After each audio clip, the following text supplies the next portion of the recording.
Hallelujah. Amen. Ngiyambingelela bazalwane ekuseni egameni elihle lomfowethu uJesu Kristu. Amen. Muhle uJesu osithandayo, muhle uNkulunkulu osithandayo bazalwane, osenzela konke. Uthi uDavid ngelinye lamalanga, noma ngihambe esigodini sethunzi lekufa ngikwesaba, ngoba yena unami. Kumnandi kweluswa uye. Amen. Siyambonga uNkulunkulu ngendlela emangalisayo, sibonga ubuhle obenziwa ngabazalwane, benze nangezinto ezijwayelekile esiphila kuzo. Bazalwane, siphila emhlabeni, kukhona izinto ezenzakalayo, asizenzeni sisenkosini. Namhlanje we were saying ngomama bethu, akekho fana nawe. Happy Mother's Day. I once googled indaba yokuthi yaqala phi lento. I hope I still remember ukuthi sengathi yaqala ngesikhathi sezimpi. Impi isibuyile, amanye amadoda sela ngabuyanga, ngoba khona nombono othi let's have a day to honor these mothers abangabuyelwanga. Oh baba babo, oh mama are amazing. Let us have a day to honor them. Bazalwane, oh mama are amazing. La engiyofunda khona namhlanje, uJesu uyalinganisa ngabomama. Uthi umama isikhathi sakhe uma sesifikile kuba buhlungu kakhulu, esho isikhathi sokubeletha. Athi kodwa uma sesidlulile, intokozo yempumelelo yokubona ukuphila okuvela kuNkulunkulu okuze ngaye kumenza umama athokoza azakhohlwa nokuthi undlule esikhathini esinzima kangakanani. So bomama, we appreciate you. Please don't abdicate. Khona izinto ezikhona nemimoya eqhamukayo eveza ukulinganiswa kwamagender. Awalingani amagender futhi awafani. Nina nibakhulu ngendlela emangalisayo. Don't want to be brought down. Nilinganiswe namadoda. Amadoda awanayo into ethini ayenzayo. Oh mama, you are great.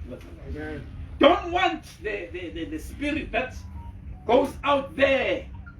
Azafune nanokuthi unkosikazi naye angayibulala indoda. Njengoba besibulala nje sizobulala nathi. Njengoba basenza nje igender sizobenza nathi. Asingabi nepolitiki. I just want to say kinina, halala bomama, siyambonga uNkulunkulu ngani.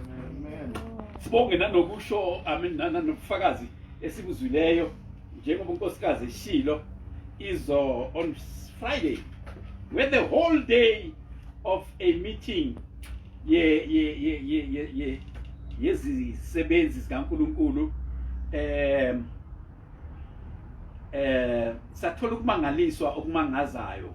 Unkosikazi usephawulile nangokuthi obekade esifundela izwi wakhetha nje the theme esihamba phezukwayo yekamoya oyingcwele.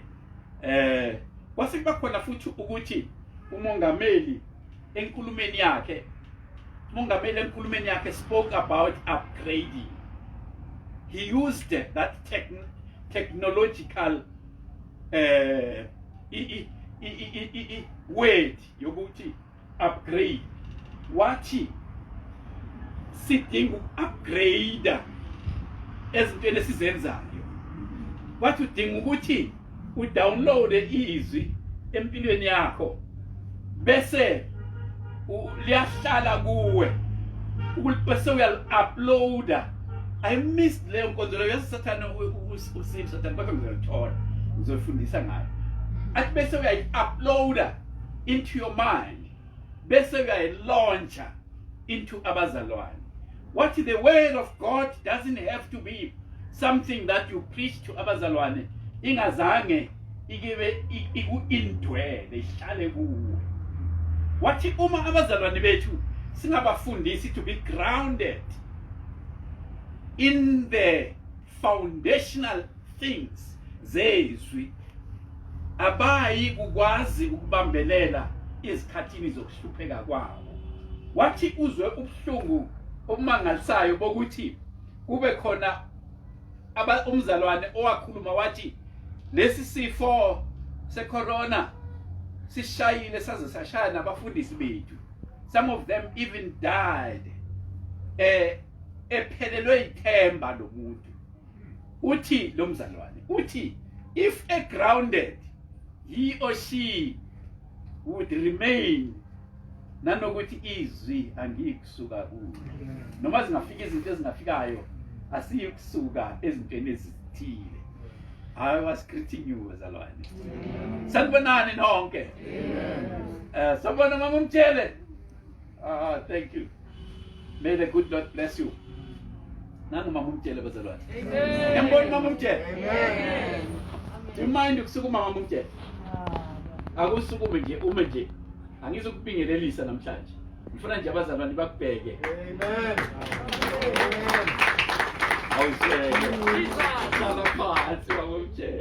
Mama Mtshele siyathokoza ngendlela emangalisayo ukubona phakathi kwethu. Ukhona yini oqalayo ngawo ukufika namhlanje? Esingamaziyo. Umama Makuwa. Okay, sabona mama Makuwa. Iphatsanyana nokho yakusawona. Ikuzwile uhlabelela ngathi okay siyabonga. Mama Makuwa ukhona phakathi kwethu. Bazalwane siyabonga kakhulu. Ukhona munye Yes. Oh yes, we're standing right behind. Mama Bulo. My brother was excited to see you in our midst. Siyabonga kakhulu. Ukhona umunye futhi edala samgcina. Okay. Abekho. Bazalwane uNkulunkulu Musa anibusiseke ngenxa yalokho siyabonga futhi nangokunikela ninikelele uzakhele siyabonga kakhulu nangu nomama Usimanga why akala ukubiza Samba sabona nomama siyabonga kakhulu siyajabula ukuba nawo bazalwane we are a family singakhohlwa lokho. All right, I want to link my talk to the motivation esitholile kubafundisi and continue angazoma close but continue with isihloko sethu se the counselor. Ngiyakhumbula sikhulume nge the counselor umoya oyingcwele. uJesu athi ngiyahamba ngiyakubaba ngiza ukukhuluma nobaba anithumelele omunye ucounselor iduduzi abe nani ingunaphakade. uNkulunkulu omusa nibusise. We will keep going back to clarify those. These bazalwane are really the foundations zokukholwa kwethu. Yabona njengoba sikholwa nje sikholwa ngoba uJesu wathumela umduduzi azoba emhlabeni forever and forever. Asike sifunde namhlanje ke izwi lethu esilithola lapha encwadini ka John futhi chapter 16 sifunda lapho verse 17 to 24. Asimfunde nje nge two languages. IsiZulu nesingisi. John chapter 16 sifunda from verse 17 to 24. uNkulunkulu omusa anibusise. Asifunde. Verse 17 kuya ku-24. Ngakho abanye kubo abafundi bakhe base bekhuluma bodwa bethi, kuyini lokho akushoyo kithi ukuthi useza kuba isikhashana ningabe nisangibona, kuye kube isikhashana ningibona, nokuthi ngokuba ngiyakubaba na. Bathi kuyini lokho akushoyo ukuthi isikhashana na, asazi ukuba uthini. uJesu wathi ukuthi bebethanda ukumbuza, wathi kubo, niyabuzana ngalokho engishiloyo ukuthi kusaza kuba isikhashana ningabe nisangibona, kubuye kube isikhashana ningibone na. Ngiqinisile ngithi kini, niyakukhala ngilile nina, kepha izwe liyakujabula. Niyakuba lusizi nina, kepha usizi lwenu liyakuphenduka lube ukuthokoza. Owesifazane nxa esabeletha ulusizi ngokuba sifikile isikhathi sakhe, kepha nxa esembelethile umntwana akabe esakhumbula ubuhlungu ngenxa yentokozo yokuba kuzelwe umuntu ezweni. Nani-ke nilusizi manje, kepha ngiyakubuye nginibone, inhliziyo yenu ithokoze, intokozo yenu akakho onganamuka yona. Ngalolo suku aniyikubuza lutho kimi. Ngiqinisile ngithi kini, lokhu eniyakukucela kubaba egameni lami uyakukunika khona, kuze kube kalokhu alicelanga lutho egameni lami. Celani niyakwamukeliswa ukuba intokozo yenu igcwale. Amen. John 16 verse 17 to 24. Yes. Some of the followers said to each other, what does Jesus mean when he says, after a little while you will not see me, and then after a little while you will see me again? And what does he mean when he says, because I am going to the Father? They also ask, what does he mean by a little while? We don't understand what he is saying. Jesus saw that the followers wanted to ask him about this. Some said to them, are you asking each other what I mean when I said, after a little while you will not see me, and then after a little while you will see me again? I tell you the truth, you will cry and be sad, but the world will be happy. You will be sad, but your sadness will become joy. When a woman gives birth to a baby, she has a pain because her time has come. But when her baby is born, she forgets the pain because she is so happy that a child has been born into the world. It is the same with you now. Now you are sad, but I will see you again and you will be happy, and no one will take away your joy. In that day you will not ask me for anything. I tell you the truth, my Father will give you anything you ask for in my name.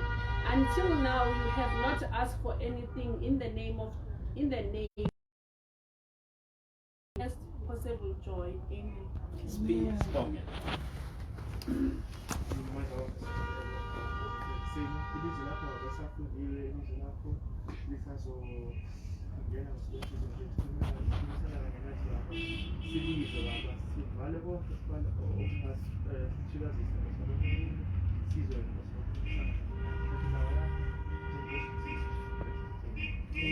Amen. Bazalwane, siyabonga kakhulu. Ngicela ukuthi silalelisise kahle le ndaba kaMoya Oyingcwele. Siyibandla likaMoya Oyingcwele. Ngaphandle kwakhe asikho bazalwane. uMoya Oyingcwele umoya weqiniso. Uma uMoya Oyingcwele umoya weqiniso engekho kithi, ubuntu bethu bokungabi neqiniso nabo buba khona. Umoya wobuntu wokungaqiniseki. Hardly bathu sometimes we are not sure of some of the things ezikhona emhlabeni. So if the Holy Spirit is not with us, we will miss out on certain things that we need to know, and that those things that are going to help us live and retwarelle umudimo, because we have missed out on this one.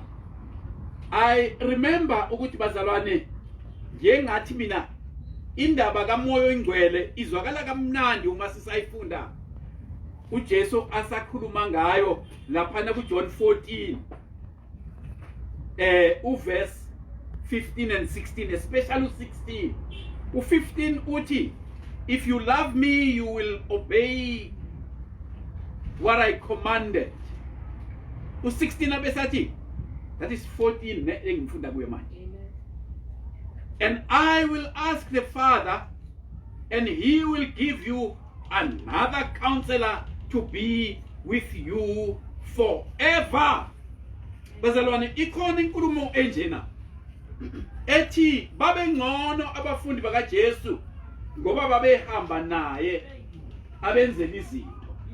Ngempela, during that time they used to go to him abenzela izinto. I remember at one stage they were crossing ulwandle lwavuka, uJesu ayilalele, bacisha ukubhubha bamvusa, uJesu wakhuza umoya, umoya walalela, izivunguvungu zaselwandle zathula zikhuzwe uJesu. What is the word? Kuthiwa yini uku rely too much and be guilty of that? If you rely too much,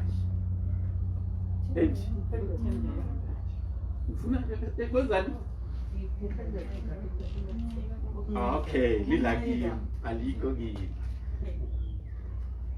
they were guilty of being ukwethembela kakhulu kuJesu. Of course it is to rely, but that's a word esilijwayele liyekena siliyeke. Jesus being God, and amongst them he created this dependency syndrome kubo, base badependa kuye kakhulu kangangokuthi when he begins to tell them that he will be going, bayahlupheka kakhulu. It is correct, of course, because they understood and they knew what Jesus was doing in their midst. But now, uthi Jesu kunilungele, I think it's last Sunday, that is John chapter 16 verse 7. Iti, I tell you the truth, it is for your good that I am going. It is expedient that I go. uJesu bazalwane ezawuhamba, he begins to talk about God in his Trinity. He begins to say, my Father and your Father is God that you have to know. Siyamazi uNkulunkulu owadala izulu nomhlaba. Siyamazi ukuthi uNkulunkulu kaIsrael ohamba noIsrael hlane. Siyamazi ukuthi wenza izimangaliso ehlane. Now, uJesu uma ethi la ku 14:16, I will ask the Father to send you another counselor. He links ukuthi God being God, he was a shepherd to Israel. Waba umalusi wahamba noIsrael. uNkulunkulu wathumela indodana yakhe, the second being of the Trinity, which is the Son. Yahlala phakathi kwenu indodana sizawukhuluma ngayo. uJesu Kristu yenza izinto nayibona uthi le ndodana eyenze izinto nayibona. It is not the end of the things. It is not the end of the plan of God that people should know Jesus ebaphekela ipapa ababambele inhlanzi abakhuzela ulwandle abaphilise uJesu shiya konke ebandleni lakhe, but ukuze ibandla lakhe libe nalawo mandla uthi uJesu, I will ask God to send another counselor to be with you. This points to what people call dispensations of time. Khona lezi zinto kuthiwa ngama dispensation. Kunesikhathi esasinjena uNkulunkulu esebenza nabantu ngazo lezo zinto lezo. At that particular dispensation, akusiyazi. uNkulunkulu ngicela ngichazele ogogo asibachazele. uNkulunkulu sengichazile. uNkulunkulu wahamba noIsrael bazalwane. Wavula ulwandle. Bahamba emhlabathini owomileyo. Ebakhiphe ugqileni uNkulunkulu. uNkulunkulu afuna ukwenza izinto. Wabakhipha beyisizwe bodwa, washiya abanye abantu. Efuna ukusebenza ngoIsrael. That was a dispensation. Yaleso sikhathi leso yi-dispensation leso. Yilelo xesha apho uNkulunkulu bayehamba bembone uyisimane ehlanu. Uma uJesu athi another, he now transcends. Usesuka uNkulunkulu undlula nakuye, wengicela kuMoya Oyingcwele uthi kuzo somunye obizwa ngokuthi yi-counselor. When the counselor comes, uzoba your helper. When the counselor comes, siyakhumbula sifundile last week. Abe bangekho sifunde kuJohn chapter 16 verses 5 to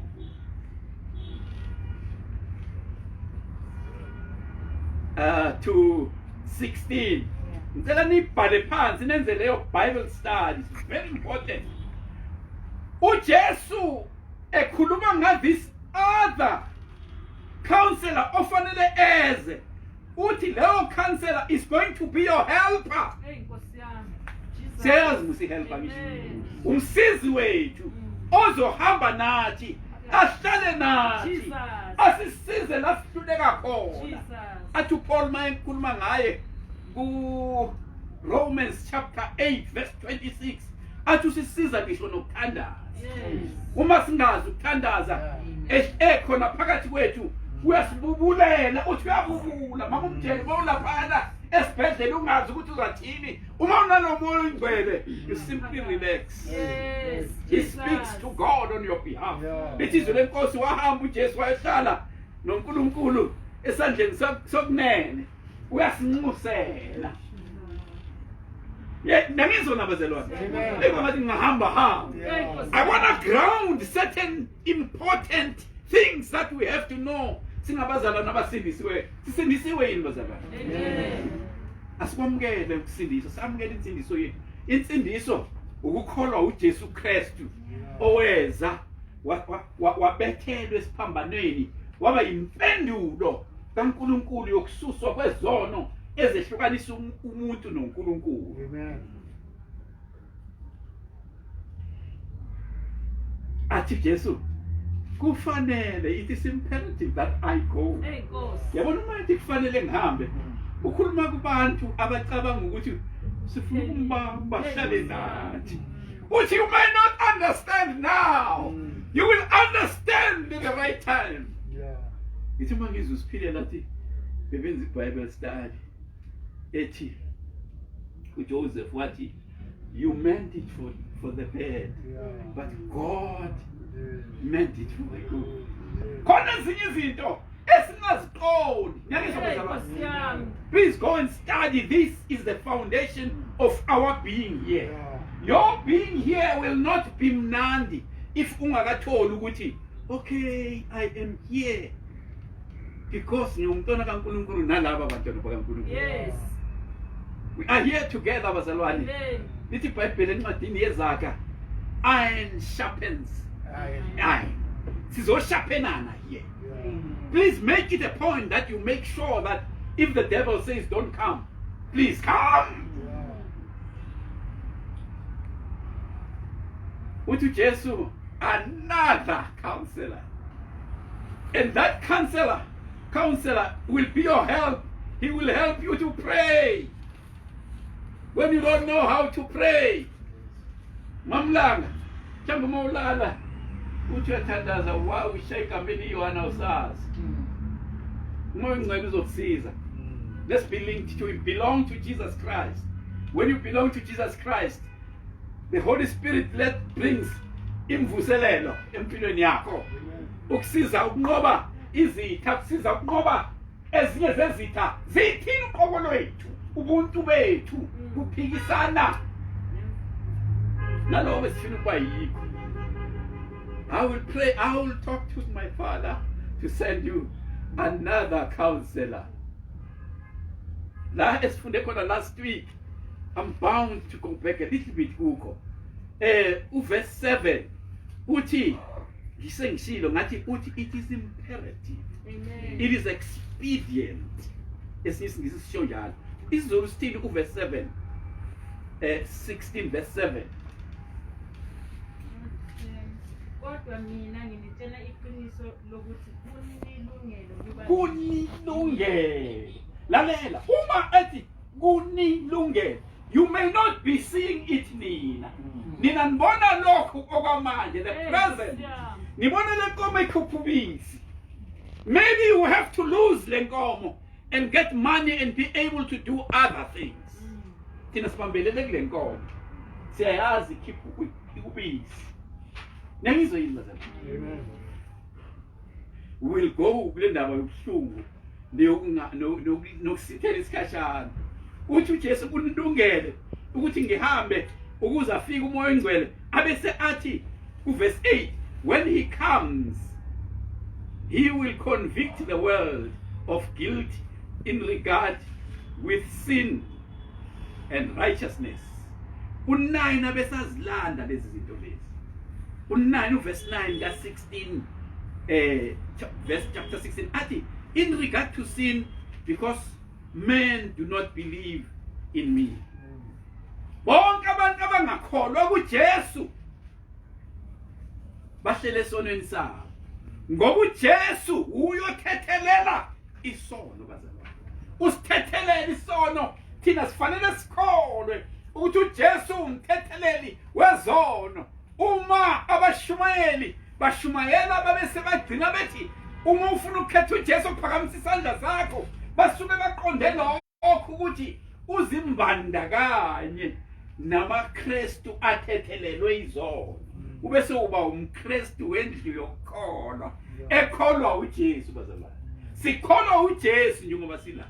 Verse 9 athi uthi in regard to sin, because men do not believe. Bonke ke abangakholwayo, chapter 3 verse 16 says, for God so loved the world and he gave his only begotten son, say it my sister Ungasabi, so that whoever believes in him may not perish but have eternal life.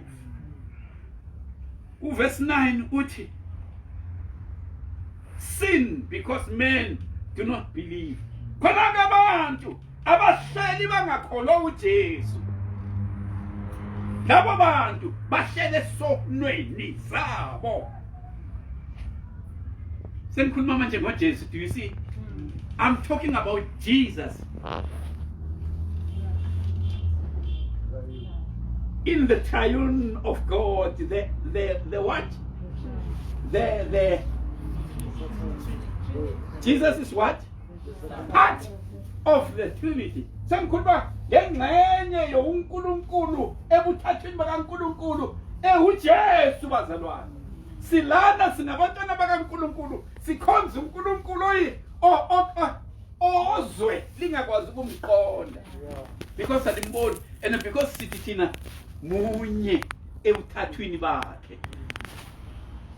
Sikhulumile ngaye ngithi sambona uNkulunkulu ahamba noIsrael, manje sesikhuluma ngoJesu umthetheleli wezono. engithi mina asiqondeni lokho asikwamukele be very clear. When we finish here after inkonzo namhlanje, we're going to pray sonke. Simcela uNkulunkulu ukuthi asisize sonke, asize nabangakaqondi ukuthi bamele basindiswe, bahlale kusindisweni, bazi futhi ukuthi usindiswa kube kanye, bese ufanele ukhule kuleyo nsindiso yakho. Athi u10 in regard to righteousness, because I am going to the Father. Uthi Jesu, the Holy Spirit is coming. He is the one that's going to convince izwe ezonweni zabo. Secondly, uzoconvince izwe in the fact that when God wants righteousness, that righteousness can only be found in the grace of God. There's nothing you have to do, but Jesus uzoya kuNkulunkulu ahlule ukufa, bese bonke abakholwa ukuthi uJesu wavuka baphiwe umusa kaNkulunkulu wokuthi ngomusa uma sikholwa kuKristu Jesu sisindisiwe, silungisisiwe futhi. Manje phela sifanele silungiswe, sisazojajwa phela uNkulunkulu. When God judges us ngomusa wakhe bonke abamukele uJesu, uyobabona athi this has been made right, this has been what? Justified. You can never be justified. AmaRoma ngaleso not AmaRoma, amaJuda ngaleso sikhathi ebecabanga ukuthi ngomthetho azofunda umthetho awazi ngenhloko umthetho, bese uma enjalo athi cabanga ukuthi aselungile alungisisiwe, azabuze nabantu wena ungena kanjani la. Thina singaba priest asithinti lutho ngesabatha, wena usangena nawe phuma nangu lo nkosikazi uyaphinga Jesu uthini ngaye, umthetho uthi masimshaye simbulale. Jesu yababheka uthi kubo umusa kaNkulunkulu awubheki iningi elikhuluma ngomlomo, kodwa ubheka abazokwamukela intethelelo. Uma nina nifuna ukuthi simbulale lo nkosikazi ni right na, sengiya-interpreta manje iBhayibheli. Nkosi yami, Njengoba nonke nivumelana nithi masimphonse ngamatshe simbulale. Nkosi yami. Are you mine? Because I'm here to win people towards me, so that sizwe ezulwini, but I don't see you. Where are you? I can hear you saying, let's kill this woman, and I can see that this woman is ready to be forgiven. Why ngalunganga le nkosikazi? Why enze ungalunganga? Kodwa why ready to be forgiven? Are you ready to be forgiven? All you need to do is to know usizwe. Lithi iBhayibheli lasifunda khona njengamanje, lithi umoya ongcwele uzoconvicta izwe, akhulume nabo ezinhlizweni. Inhliziyo elikhuni yabona uJeremiya bazalwane ayamukeli lutho. Inhliziyo ithi hayi uhambe eduze kwayo kodwa akusiyo. Angazi noma ngiyazwakala, mhlawumbe I'm mixing things far too much. Hey bazalwane, inhliziyo yonakele, inhliziyo ihlula umnikazi. I will send you another who is the Holy Spirit, who will come and convict the hearts of men. Inhliziyo yakho iyamdinga umoya ongcwele, iyadinga ukuthintwa. Yabona uma uzizwa ukuthi I am now doing the wrong things, it means the Holy Spirit talks to you. Call and repent from lezi zinto obuzenza, then umntwana kaNkulunkulu. Kodwa uma umelana naloko kunyenyeza emphefumulweni wakho, then umoya ongcwele uphikisana nayo. Sin uzokwenzani? sesichaza manje imfundo yethu ya last week ukuthi umoya oyingcwele has come to convict people because they don't understand these things. Abamamukela umoya oyingcwele futhi they don't understand. Don't preach kakhulu. Sometimes you have to leave and be quiet. Yes. And live impilo yokholo bazophenduka abantu bakhathela abantu kini and yet uma kufika isikhathi sokuthi siveze ubuhle abukho ubuhle dololo. Hey bazalwane, uthi in regard with righteousness, because I am going to the Father. This event yokuthi uJesu uzohamba ekubaba ina mysterious things ezingazwakali, and the Holy Spirit will convict you and make you to understand. Sengathi ngingajumpela las kwi-verse lethu namhlanje, ithi ngingajumpeli quickly, ngijumpele sengishilo ukuthi 11 athi in regard to judgment, because the prince of this world is standing condemned. Sikhuluma ngomoya oyingcwele bazalwane. He is going to convince the world about sin, the righteousness of God. Romans chapter 3 verse 21 nibhale nayo ithi, asike siyifunde 3 verse 21.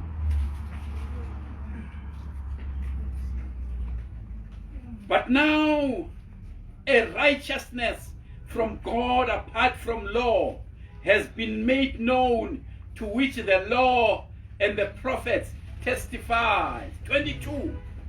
The righteousness from God comes through faith in Jesus Christ. The righteousness from God. Ikhuluma lana uPaul ngokuthi kune righteousness of God that God demands from people. uNkulunkulu ufuna abazoza kuye abalungileyo nabalungisisiweyo nabajustifyiweyo. I want to put Jesus to be justified.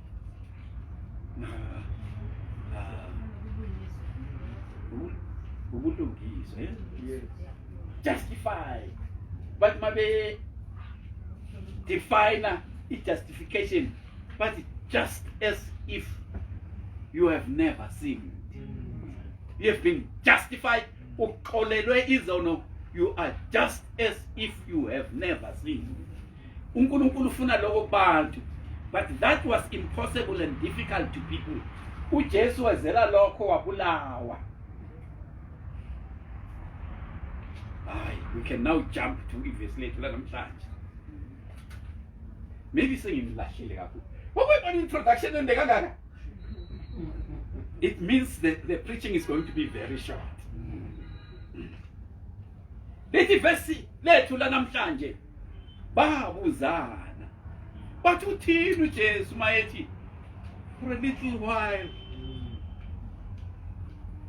I will be with you. Isikhashana nje ngizoba nani. Isikhashana ngizonyamalala phakathi kwenu. Usho ukuthini bakhathazeka. uJesu bekane group ahamba naye. Hey. Uma ingasamzwisisi ikhathazeke. Nathi sihamba nomoya oyingcwele. Asoba nakho ukukhathazeka uma singasazwisisi ukuthi kwenzakalani. When our relationship with God seems to be in doubt, asikhathazekeni bafowethu. Asifunde lokho kulama verse lana ukuthi bakhathazeka ukuthi uthini. Lithi iBhayibheli wabona yena uJesu was able to look enhliziyweni ababona. Ukhathazekile usiphilele manje. I need to be able mangihamba nosiphilele umbone ukuthi he is worried, this man. Benginomama umtshele, when was this?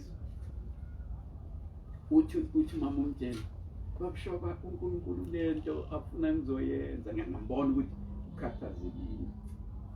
Ngathi mama umtshele bonga nje ukuthi uNkulunkulu uyisile ukuthi yini afuna uzoyenza, ngafuni naye bese ishelowisa ivala ukuthi uNkulunkulu kusindisile.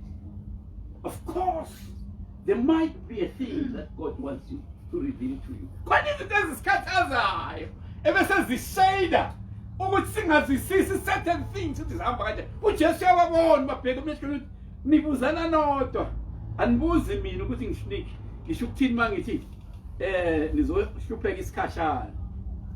Abesathi uJesu, are you asking one another what I mean when I say a little while you will see me no more, and then after a little while you will see me?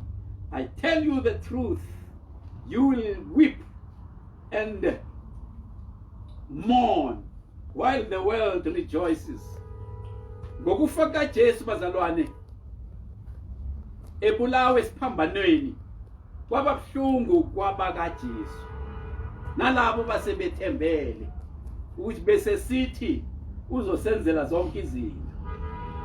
And yet ngaso leso sikhathi leso uthi uJesu izwe lona lijabulile lithi simsusile lo ofuna ukuletha umahluleli azosahlulela sisahambe emhlabeni thina sifuna ukuhamba kamnandi izono zethu zifihliwe. You know, there are people that are happy that are walking around abaziwa. Sonke sijabula umuntu imvelo yomuntu leyo ujabulela ukuthi ngihamba phakathi kwabo abangiboni abayiboni inhliziyo yami dimbi kangakanani. Ngiyamzonda uzibani noma khona la enkonzweni bayajabula ukuthi abangiboni ukuthi nginenzondo. Manje uJesu uthi umoya oyingcwele uzoza ahlale umoya oyingcwele uNkulunkulu uzoza ahlale nani ahlale phakathi kwenu.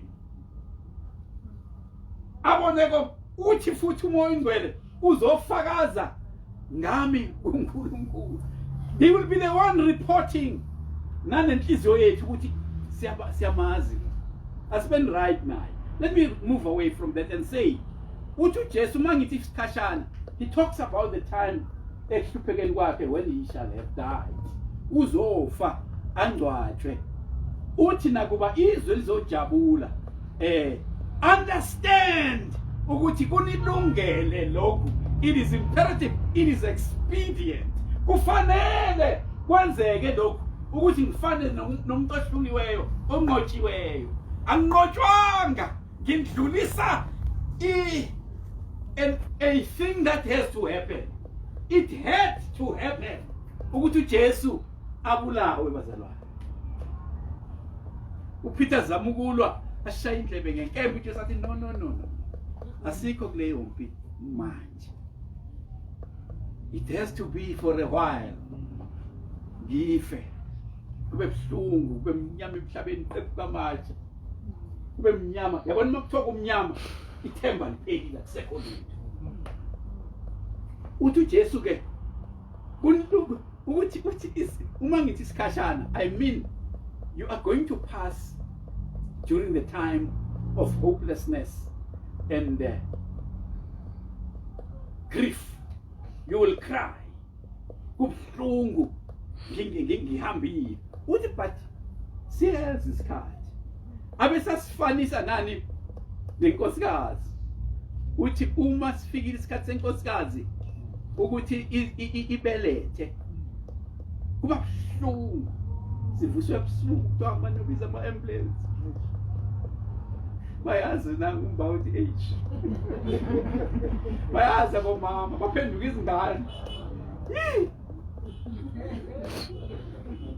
Ukhohliwe ukuthi une-degree ufanele abehave.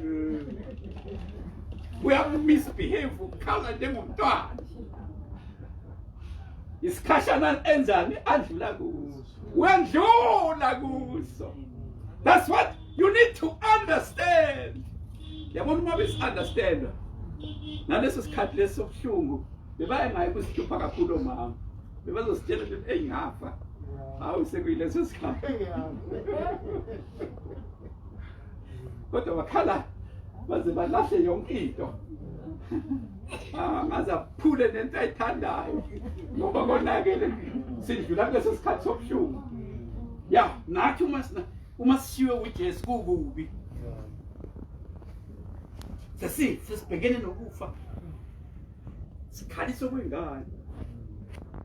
It's not wrong bazalwane. It's a moment esifanele sidlule kuwo.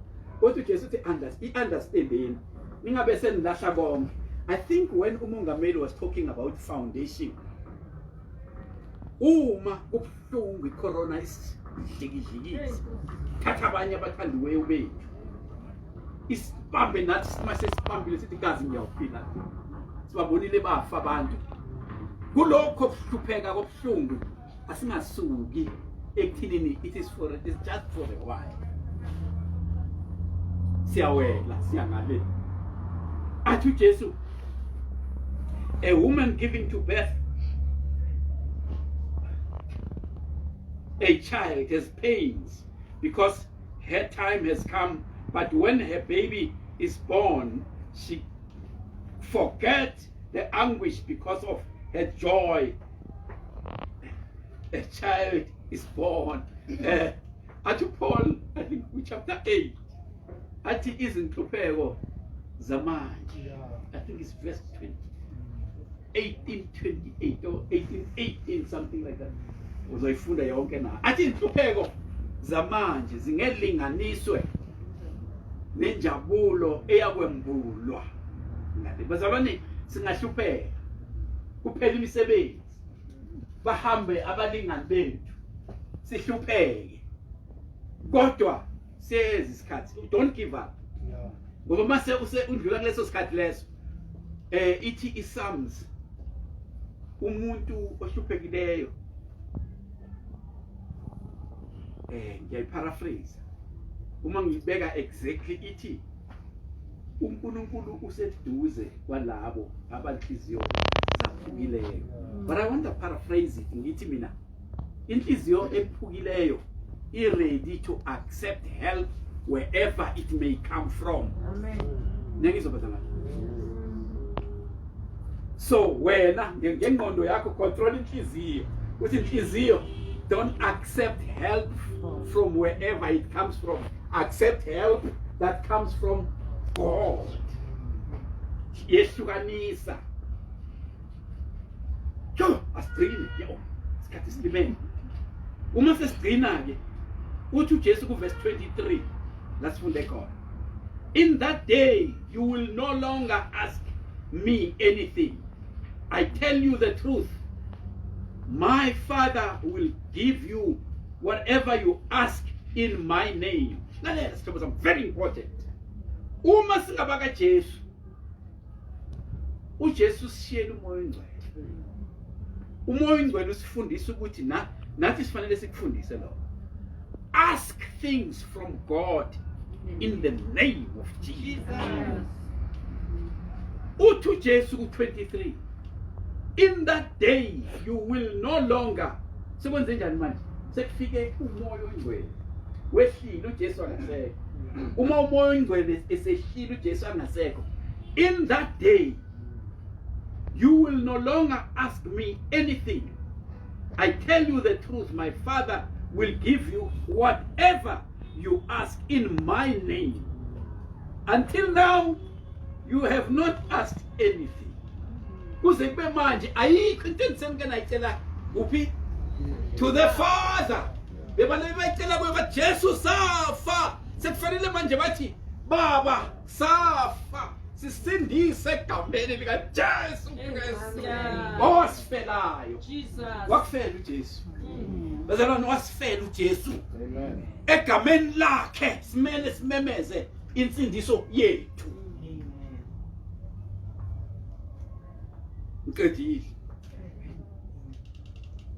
We're all going to pray and recommit ourselves.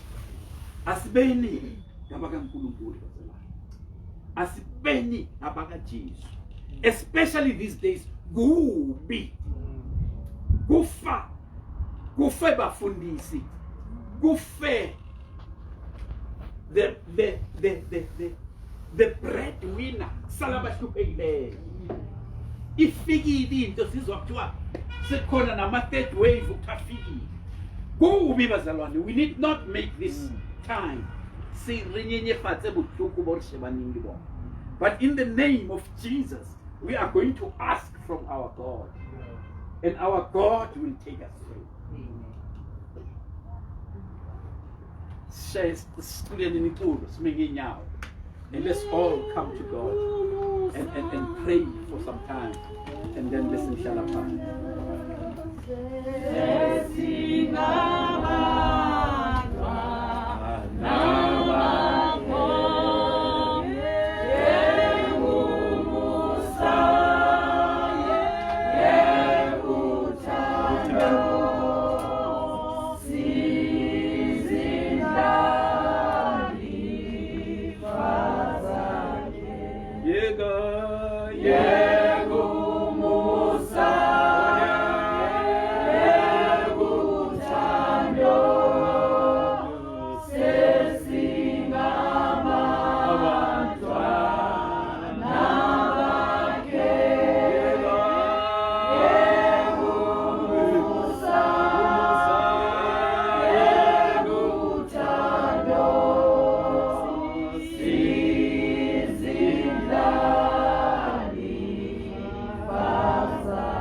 Father, in the name of our Lord Jesus,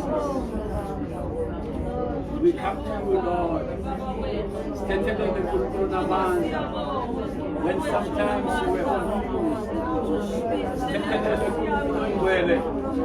when we sometimes have found you are not with us, we acknowledge your presence all the time. Father, that you are with us and you walk with us. Hallelujah, Lord, we thank you. In the name of our Lord. Right now I pray for our Lord in this place.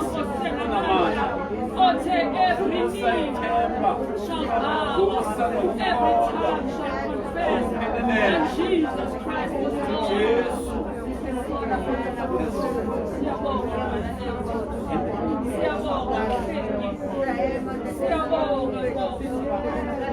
said, Lord, in your way, that every knee shall bow in his name, every tongue shall confess that Jesus is our Lord. We thank you, Lord. We thank you, Jesus. We thank you, Jesus. We thank you, our Father, for giving us the name of Jesus.